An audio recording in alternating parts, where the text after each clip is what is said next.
Olá, eu sou o Juliano Posati, quero te dar as boas-vindas ao quarto vídeo, a quarta aula desse seminário, dessa maratona especial Contatos Extraterrestres na Transição Planetária. A aula de hoje nós vamos falar sobre os extraterrestres e a lei da fraternidade. É uma aula muito mais filosófica, mais de consequências muito grandes para o nosso processo de expansão de consciência e para o nosso processo de integração cósmica. Eu sou fundador do Círculo, essa escola filosófica exoconsciente que acompanha você que está presente na sua vida todas as semanas com aulas, com vídeos, com esse tipo de reflexão. E eu espero realmente que a nossa jornada, que agora chega ao seu penúltimo vídeo, esteja sendo muito gratificante para você. Vamos lá? Vamos junto? Solta a vinheta, Guilherme!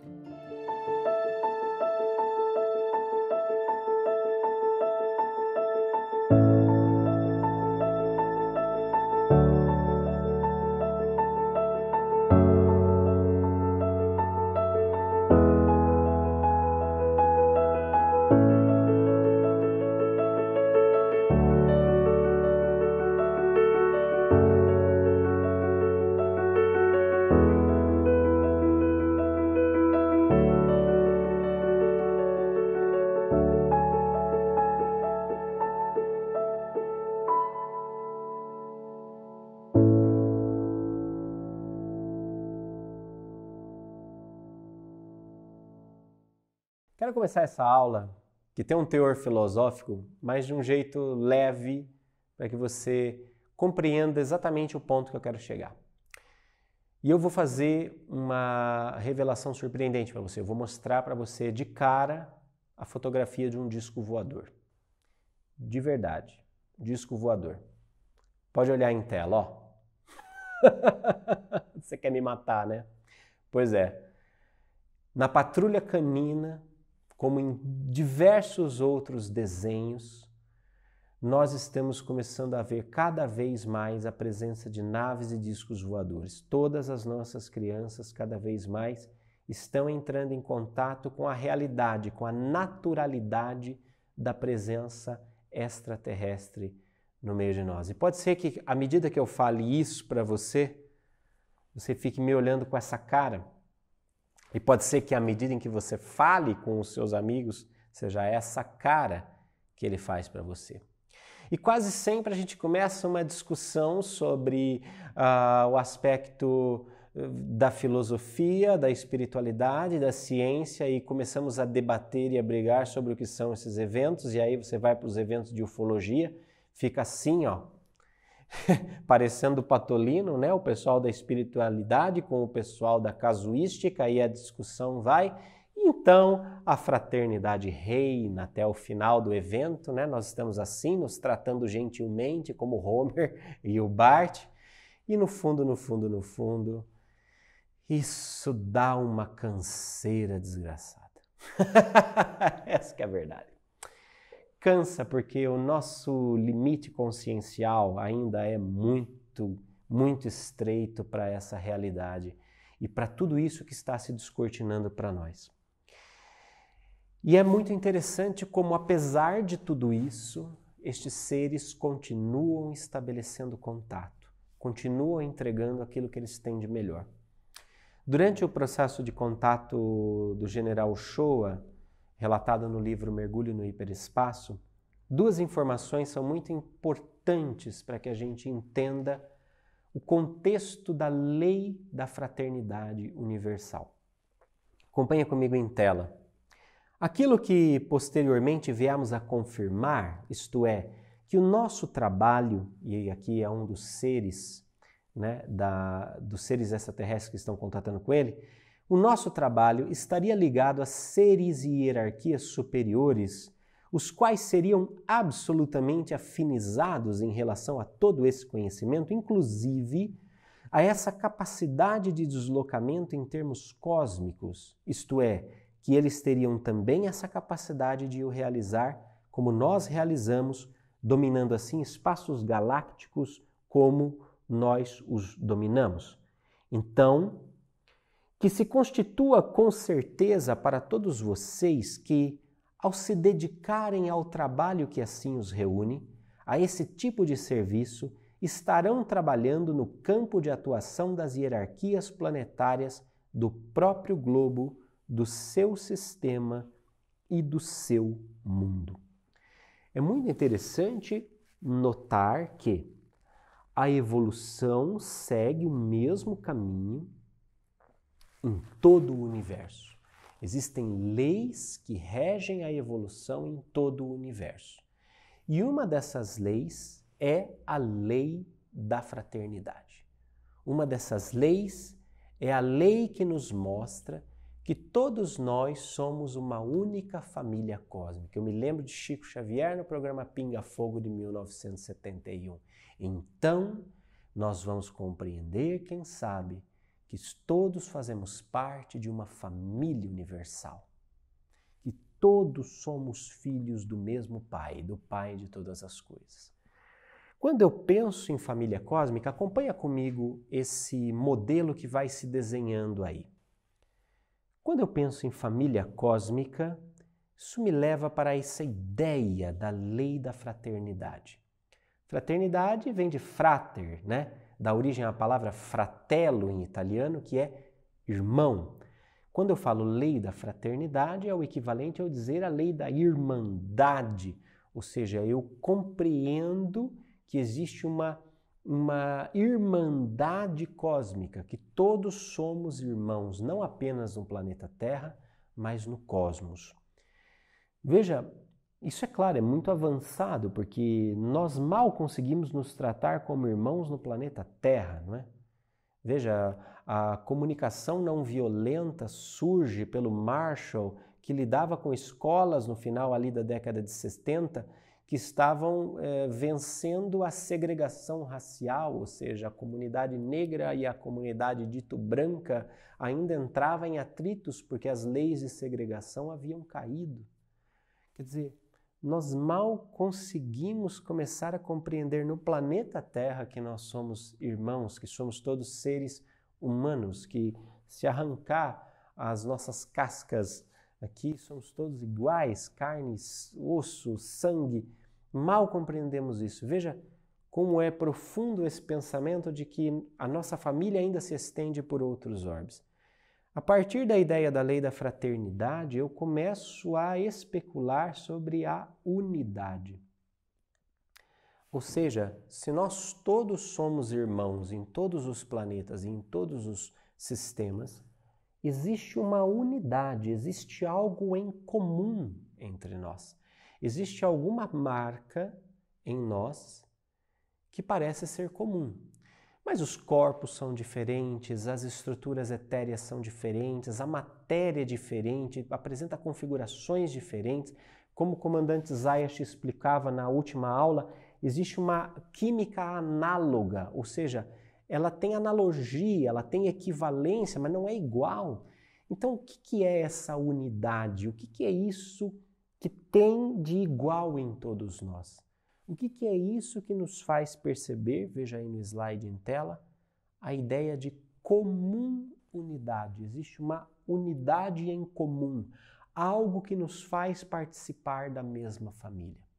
A tal centelha divina, a tal origem única, a fonte de tudo e de todos, o Criador, o Pai de todas as coisas, que habita tudo o que existe no universo. Percebe esse ciclo? Ó? Eu começo a pensar em família cósmica, eu começo a pensar em lei da fraternidade. Lei da fraternidade evoca para mim unidade, a noção de unidade, e a noção de unidade me dá uma compreensão maior de comunidade, comum, unidade. Veja só que coisa interessante. Primeiro, volta aqui para o esquema comigo em tela. Ó. Família cósmica. A ideia de família cósmica é um conhecimento iniciático. Um conhecimento iniciático, e eu explico isso quando eu estou apresentando o curso de iniciação à exoconsciência, que nós estamos agora com as matrículas abertas. O que é uma iniciação, né? Nós estamos propondo, abrimos matrículas, o curso está aí formando a sua turma, né? 2021, 2022, vai ser uma experiência iniciática de um ano de processos de iniciação. Nós, no Círculo, entendemos a iniciação como um processo de vivências e experiências encadeadas que visa gerar uma nova configuração de consciência. E essa nova configuração de consciência, ela precisa se traduzir na prática como um novo conjunto de atitudes. Não pode só a configuração de consciência. Fica configurando consciência e nunca sai disso. Nunca sai lá do mental superior para o mental concreto. Não. A iniciação, ela nos leva para uma nova configuração de consciência. Essa nova configuração de consciência, ela tem que ser produtiva em nós. Ela tem que produzir em nós. Ela tem que nos levar à realização da nossa potência. Para sair da potência ao ato, como diria o pensamento aristotélico. Então, a iniciação é essa força experiencial que nos move de uma coisa para outra. Quando eu começo a usar a minha racionalidade, tanto o meu corpo mental superior quanto o meu corpo mental inferior, meu corpo causal e o meu corpo concreto, para entender a amplitude das consequências dessa noção de família cósmica, eu sou iniciado. Ou seja, eu saio de uma configuração mais rudimentar de consciência e começo a pisar um outro chão. E percebe que isso evoca de mim atitudes. Porque não adianta nada você, nós somos todos a família universal, família cósmica, mas eu mato aquele petista ainda. Não, mas eu não aguento esse tipo de gente, mas eu não tenho paciência para isso, não tenho... Não entendeu nada de família cósmica, né? João, na sua carta, diz assim, como é que você pode falar que você ama a Deus, a quem você não vê, se você odeia o próximo a quem você vê? É incongruente, percebe? Conhecimentos iniciáticos precisam sair do mundo das ideias para a concretude da vida em forma de atitudes. Então, se eu quero viver família cósmica, eu preciso começar a viver família humana na Terra. Se eu quero viver família humana na Terra, eu tenho que começar a viver família. Eu tenho que começar a viver o meu campo, o meu sistema, o lugar onde eu estou. Com respeito, com fraternidade, me pautando pela lei da fraternidade. Olha comigo de novo o esquema.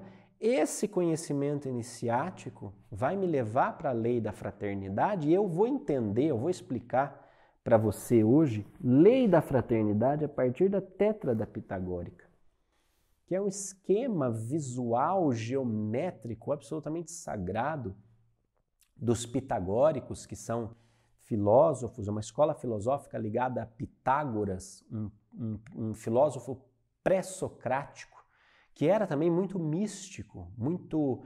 Pitágoras é quem cria as 7 notas musicais, cria toda a teoria musical, ele era uma pessoa extremamente mística.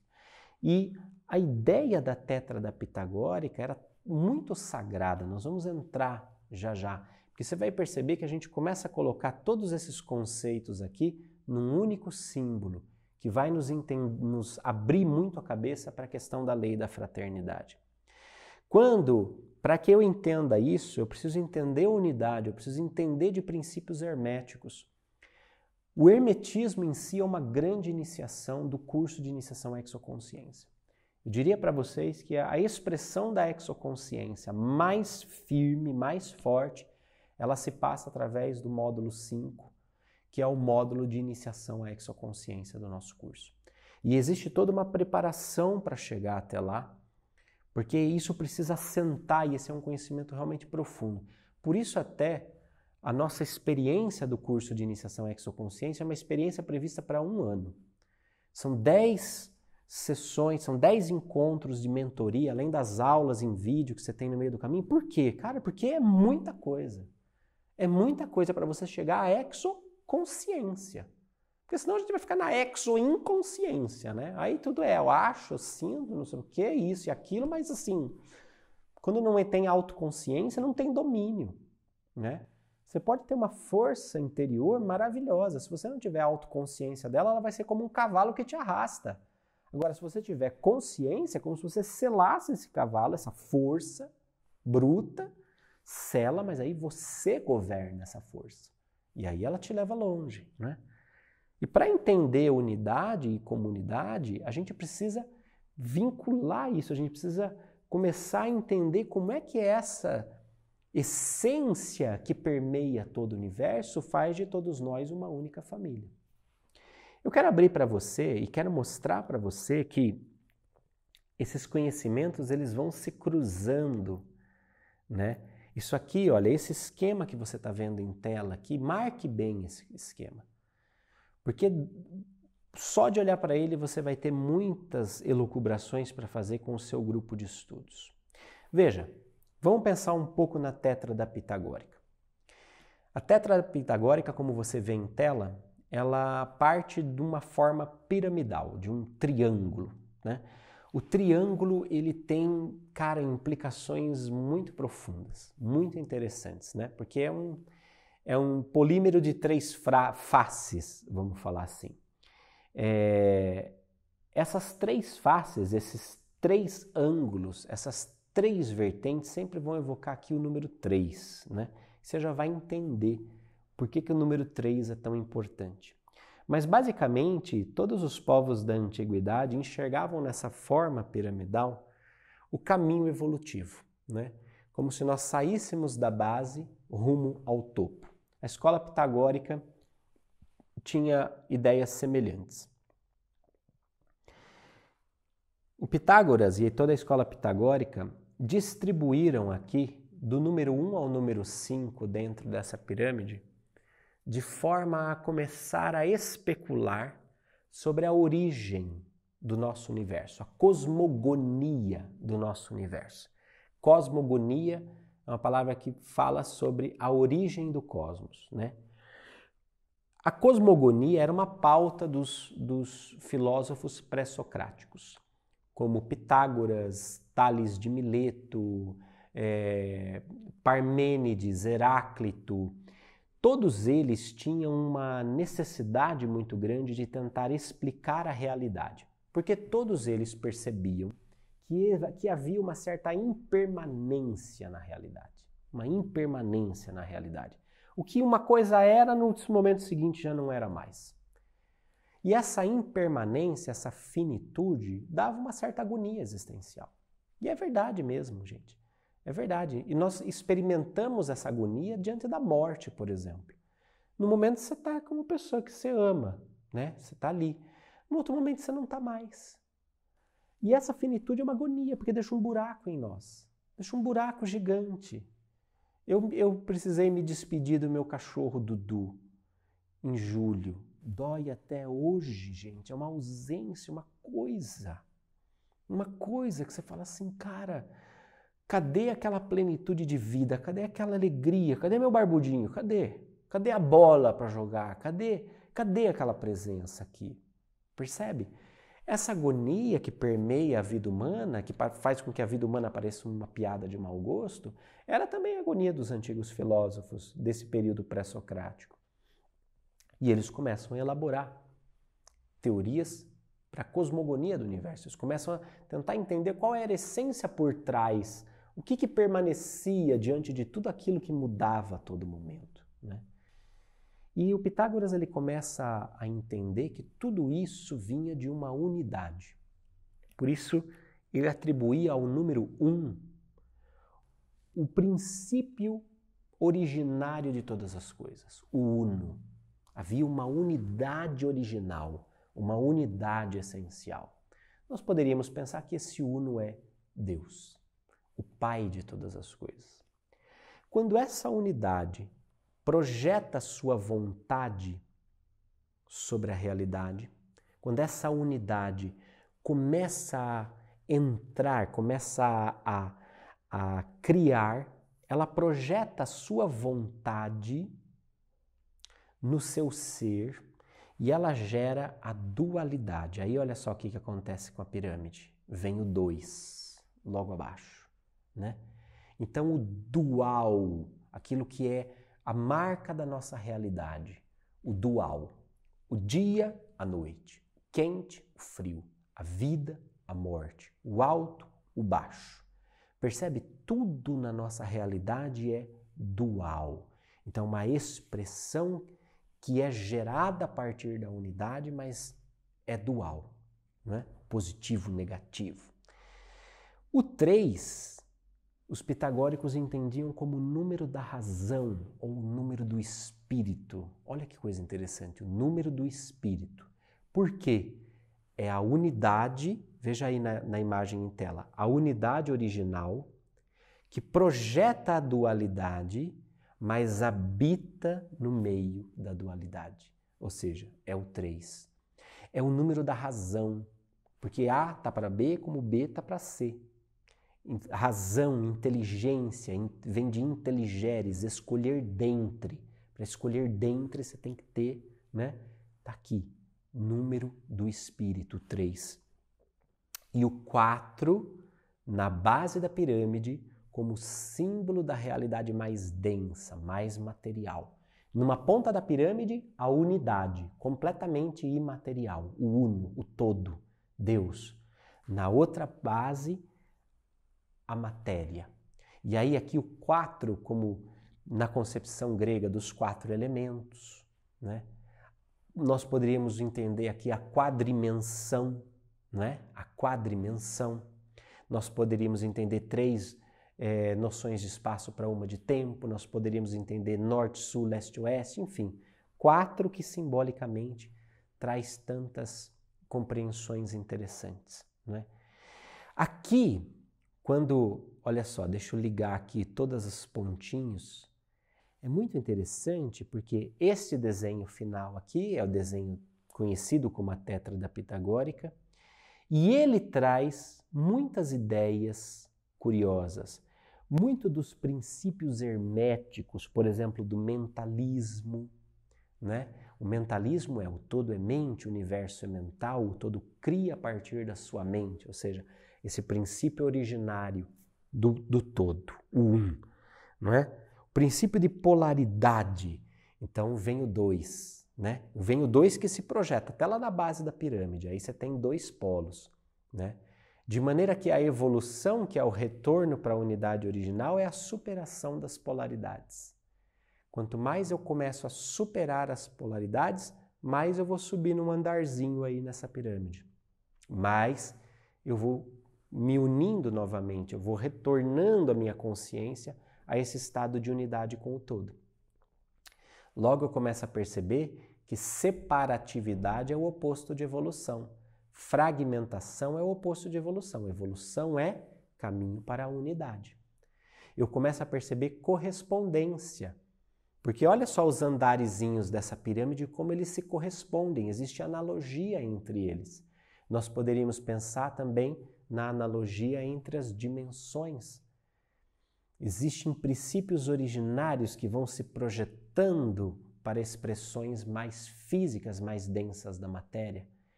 E nessa projeção eu entendo polaridade, eu entendo ritmo, eu entendo causa e efeito, eu entendo gênero, tudo a partir dessa pirâmide. Tudo a partir dessa pirâmide. A partir dessa pirâmide, eu também começo a perceber que aquele que está mais acima tem uma compreensão melhor de quem está abaixo. Por exemplo, se eu pegar a bolinha do meio aí, ó, nessa linha do 3, olha, percebe o que ela consegue compreender da realidade para baixo dela? Só mais outras 2 bolinhas. Agora, se eu pego a bolinha de cima do segundo andar, ela compreende a realidade de baixo e mais a de baixo. Quanto mais eu elevo a minha consciência, mais compreensão da grandeza das realidades eu tenho. Quanto mais compreensão eu tenho, mais eu trabalho, mais eu abraço por elas, mais eu me envolvo com elas. E aí a gente começa a entender o quanto a lei da fraternidade implica em serviço àqueles que estão em condições ainda menores do que nós. Veja, dentro do planeta Terra, não existem, por exemplo, N missões como Médicos Sem Fronteira, que socorrem países que não têm condições, populações que ainda não têm estrutura, não têm domínio da medicina. Não são comunidades e sociedades que sabem mais, socorrendo comunidades e sociedades que sabem menos? Eu lembro de uma dificuldade relatada por um médico voluntário de Sem Fronteiras que dizia todo malabares que eles tinham que fazer para convencer as comunidades socorridas de que eles não eram praticantes de magia negra, que as pessoas eram doentes, eram levadas para lá, um monte de gente morrendo na tribo e de repente aqueles homens de branco curavam, eles eram considerados bruxos. Percebe que coisa interessante? E ainda assim, a despeito da pouca compreensão dessas comunidades, esses grupos ali socorrendo, prestando esse serviço humanitário, não é? Veja essa fala do comandante Zayas do livro Mergulho no Hiperespaço. A partir do estágio mais alto do ser, a própria evolução cria em cada qual um estado de despersonalização, plenitude de altruísmo, que vocês dificilmente compreenderão, apesar de afirmado pela palavra lúcida e necessária daquele instrutor maior que esteve e está com vocês. Aquele que se perde, achar-se-á. Essa perda é o esquecimento intrínseco de satisfações egoísticas, visando a dedicação ao trabalho amplo, inegoístico, transcendentalmente pleno de altruísmo da criatura em marcha em bem do progresso evolutivo. Veja, é o próprio comandante Zayas explicando esse fluxo evolutivo, de que à medida em que nós vamos avançando no processo evolutivo, nós vamos deixando o ego. Essa despersonalização não é que você vai deixar de ser você, ao contrário, você vai compreender de fato e de natureza quem é você no uno. A centelha divina, a tua essência cada vez mais. E aí, a identificação que nós temos com o ego passa a se dissolver à medida que nós evoluímos, para que haja apenas essa identificação essencial com o uno. E nesse sentido, começam os projetos de socorro fraterno. O próprio comandante Zayas ainda vai explicar para o general Shou o seguinte: o ser já realizado de uma evolução pretérita maior se sente impulsionado a cumprir missões bem mais amplas de interesse de outras humanidades e mundos em marcha. Pronto, falou tudo. O que é que esses seres estão fazendo aqui? O que eles querem conosco? Está aqui a resposta.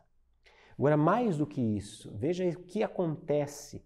Esse ser reconhece o seu poder, a sua capacidade técnica e objetiva de servir com proveito a outros irmãos, partícipes do imenso processo de evolução divina em busca de uma realidade maior. Isso aqui é muito importante que você entenda o contexto dessa canalização. Porque General Shua era do Exército Brasileiro. E a escola militar, a escola de pensamento estratégico do Exército, em geral, define poder como capacidade de fazer, de realizar, de concretizar um objetivo. Essa é a definição tradicional de poder. Então veja, essa informação que ele recebe está na contramão da escola a qual ele faz parte. Está na contramão. Poder não mais como uma capacidade de realizar, de fazer para si, de conquistar um objetivo para si, mas uma capacidade objetiva de servir com proveito da evolução do outro. Ou seja, o verdadeiro poder está em empoderar. O verdadeiro poder está em colaborar para que o outro compreenda também o seu poder, compreenda a sua capacidade de realização e, nesse sentido, se realize como ser, saia da potência e vá para o ato.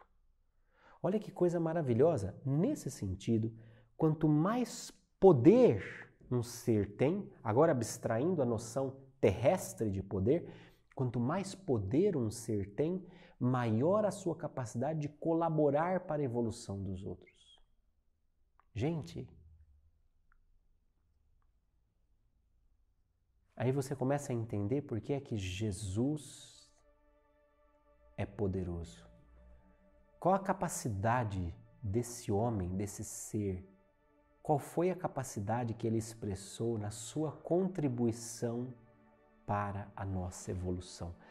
Você percebe que horizontes amplos que se abrem, que coisa extraordinária que se abre. E nesse sentido não há disputa de poder. Não há disputa de poder, gente.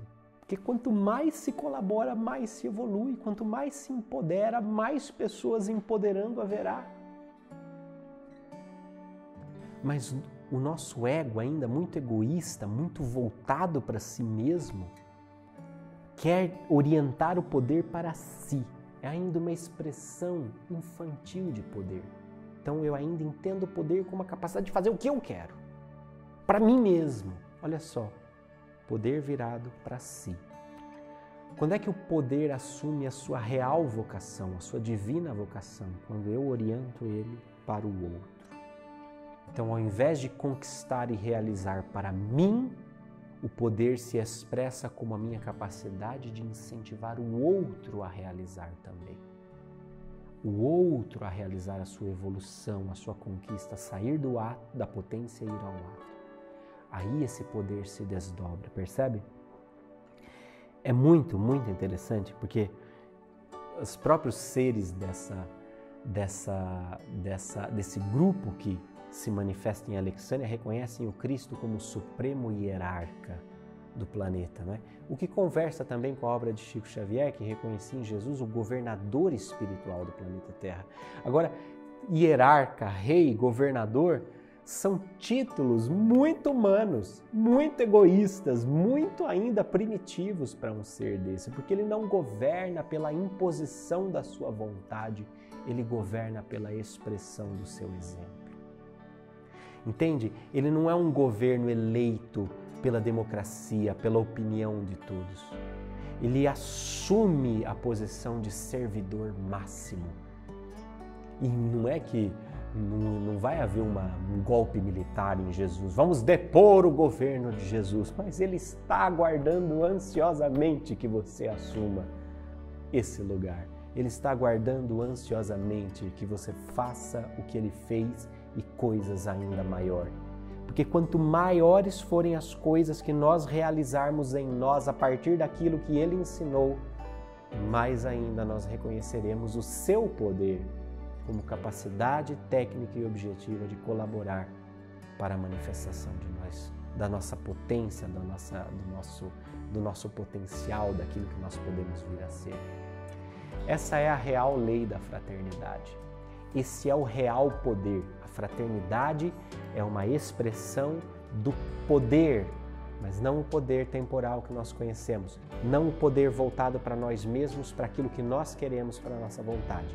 O poder nessa concepção maior da fraternidade branca, como capacidade técnica e objetiva de colaborar com o outro. Então, nesse sentido, a expressão da fraternidade é a expressão do verdadeiro poder, em nome da unidade que nos habita em comum. Nós, pela lei da fraternidade, vivemos comum unidade. Reconhecemos uns nos outros que todos somos de uma mesma família e de mãos dadas podemos seguir em frente. Nós entramos num processo de transição. O que é a transição planetária? É você sair do nível evolutivo que você está, do seu nível quântico, para um nível superior. Isso acontece de um salto? Não, é progressivo. Esse processo de transição, gente, começou no século XIX, quando encarnaram aqui espíritos notáveis, como o casal Curie, Fleming, Einstein, o Albert Schweitzer, brilhantes mentes, né, o Rui Barbosa, que vieram justamente para dar à humanidade novas ferramentas, novos recursos. Ali começa o processo de transição planetária. Então, estas grandes mentes vieram para dar impulso em todas as áreas do conhecimento humano, nas artes, nas ciências humanas, nas ciências biológicas e nas ciências exatas.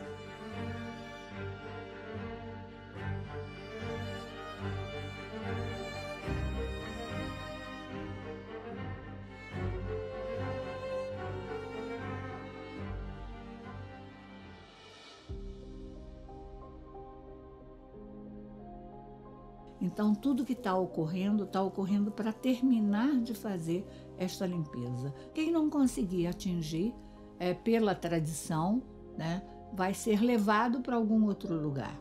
E aqui, para que o planeta possa realmente passar a funcionar num outro nível de consciência, num outro nível de vibração, numa harmonia maior, inclusive ser capaz de finalmente constituir uma sociedade mais feliz, mais igualitária e com muito mais amor.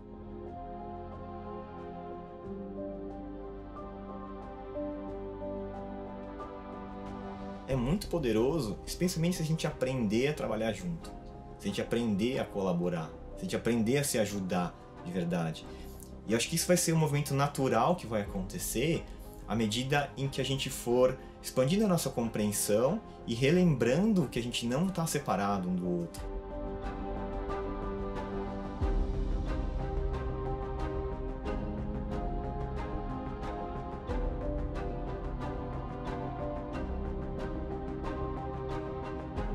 Quando eu passo por uma experiência de contato multidimensional, eu vejo um extraterrestre, eu vejo um espírito, eu sou um contatado, eu sou um experienciador, aquele que viveu uma experiência. Esta experiência no processo de exoconsciência passa a integrar a nossa definição sobre nós mesmos.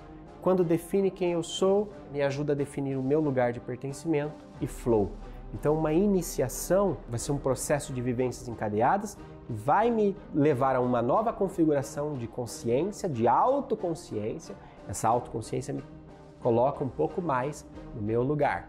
Ao ocupar um pouco mais o meu lugar, eu entro no fluxo. As you were saying with circle, there's, your final step is transformation. And that's what we're finding out with exoconsciousness. That final step is you end up being the same person and the same human and the same human flesh, but you're transformed.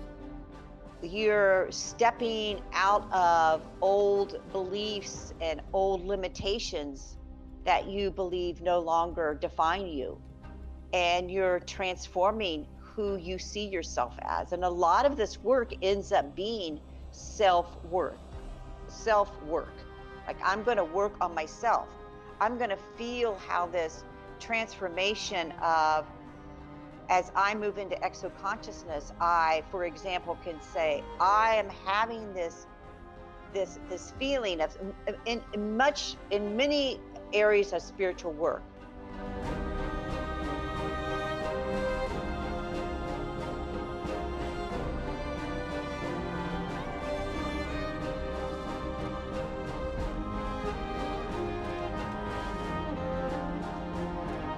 Mas o que tem a ver isso com a transição planetária? Ora, tudo a ver, porque a mediunidade é o selo da transição planetária.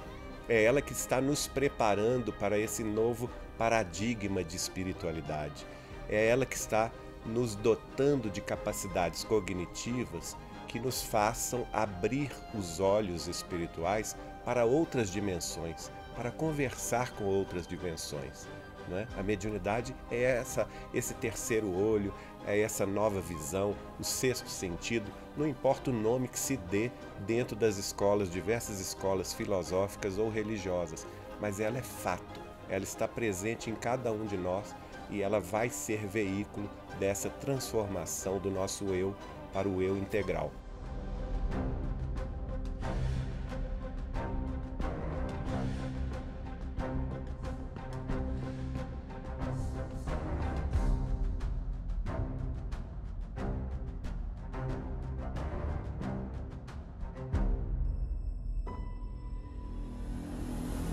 Não existem eleitos nem especiais, somos todos rigorosamente iguais e essenciais ao universo. Porque o universo não seria o universo se cada um de nós não existisse e não tivesse feito as escolhas que fez até o presente momento. Qual é o nosso papel nessa história? É entender que as nossas escolhas alteram não apenas o destino da nossa existência e daqueles que nos cercam, mas a própria raça humana do planeta Terra e de todos os ETs que vivem nos planetas que estão neste braço de Órion e na própria Via Láctea, nesse próximo universo onde nós estamos.